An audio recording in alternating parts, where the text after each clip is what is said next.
வணக்கம் நண்பர்களே. மை3 ஆர்ட்ஸ்ல பிரச்சனை போய்கிட்டு இருந்த நேரத்துல எந்த ஒரு ஆதரவுமே இல்லாம நிர்கதியா நின்றுகிட்டு இருந்த ஒட்டுமொத்த உறுப்பினர்களுக்கும் ஒரு ஆதரவா வந்தவர் தான் கார்த்திக் பிள்ளை அவர்கள். அந்த நேரத்துல நமக்கு நிறுவனம் சார்ந்து எந்த ஒரு தகவலுமே தெரியாம இருந்தப்ப நிறுவனம் தொடர்பா பல தகவல்கள், அதாவது சட்ட ரீதியாகவும் நடைமுறை ரீதியாகவும் பல தகவல்களை சேகரிச்சு அப்பப்ப நமக்கு வீடியோ மூலமா நமக்கு மிகப்பெரிய ஒரு ஆறுதலா இருந்தது கேடிவி கார்த்திக் பிள்ளை அவர்கள் தான். அவருக்கு இந்த இடத்துல கோடான கோடி நன்றிகள் சொல்ல நம்ம எல்லாருமே கடமைப்பட்டிருக்கோம்.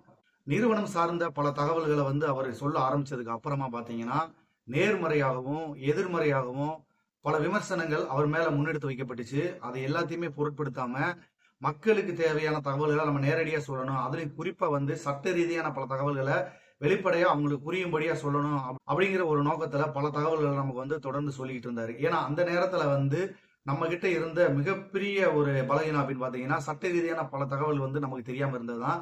அதை முழுமையா நம்ம கிட்ட கொண்டு சேர்த்தவர் கேடிவி கார்த்திக் பிள்ளை அவர்கள்.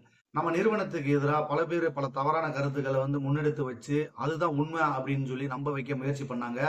அந்த நேரத்துல இவர் நிறுவனம் சம்பந்தமா பல தகவல்களை நேரடியா நமக்கு கொடுத்து நமக்கு தன்னம்பிக்கையை மேம்படுத்தி நிறுவனத்துல இப்படித்தான் நடந்துகிட்டு இருக்கு அப்படின்னு சொல்லி பல தகவல்களை நேரடியா அவர் தான் நமக்கு சொன்னாரு. அவரை தவிர்த்து வேற யாருமே நமக்கு அந்த நேரத்துல ஆறுதலா இல்ல.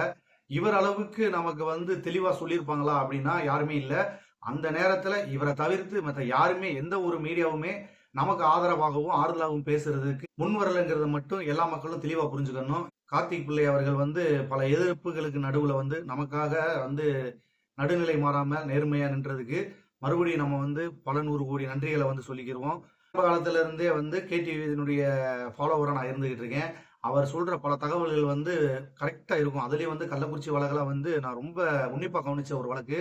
ஒரு நேர்மையான இன்வெஸ்டிகேஷன் ஜேர்னலிஸ்ட் அவர் இருக்கிறது நம்ம மக்களுக்கு தான் ஒரு பெருமையான ஒரு விஷயம். ஏன்னா இந்த காலத்துல இந்த மாதிரி ஒரு நேர்மையா இருக்கிற ஒருத்தர் பாக்குறது ரொம்ப கஷ்டம்.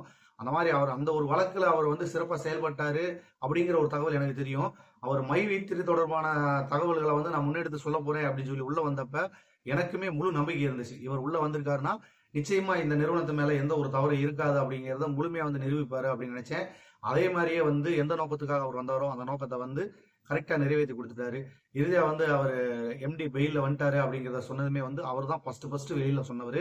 அவர் சொன்னதுக்கு அப்புறம் தான் எல்லாத்துக்குமே தெரியும்.